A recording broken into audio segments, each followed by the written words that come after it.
আমরা জানি যে স্পন্ডাইলোলিস্থেসিস মানে হচ্ছে কোমরের পিছনের হাড় ধীরে ধীরে ক্র্যাক হয়ে গিয়ে হাড় আগে পিছিয়ে হয়ে যাওয়া।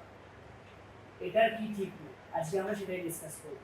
স্পন্ডাইলোলিস্থেসিস যদি খুব আর্লি স্টেজে থাকে, মানে যেখানে হাড় ভাঙা আছে কিন্তু উপরের হাড় নিচের হাড়ের উপরে এগিয়ে যায়নি, তখন আমরা ফিজিক্যাল থেরাপি, কোমরের ব্যাক স্ট্রেংথেনিং এক্সারসাইজেস এবং অল্প পেইন কিলার, কিছু লাইফস্টাইল মডিফিকেশন মানে পশ্চার কারেকশন, এগুলো অ্যাডভাইস করি এবং পেশেন্টকে বলি যে আপনি বডি ওয়েট কম রাখুন, অ্যাক্টিভ থাকুন।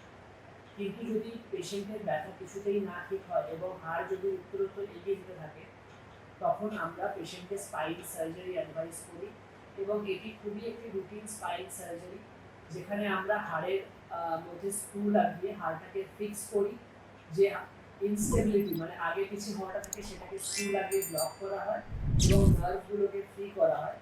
এটা একটি স্ট্যান্ডার্ড স্পাইন সার্জারি, যেটা outcome all over the world more than 95% success rate, এবং এটার পরে পেশেন্ট স্যাটিসফ্যাকশনও খুব ভালো হয়। এই সার্জারিটা আগে ওপেন সার্জারি করা হতো, এখন ওপেন প্লাস প্রয়োজন ভেদে এমআইএস মানে মিনিমালি ইনভেসিভ স্পাইন সার্জারির মাধ্যমে ঠিক করা যায়।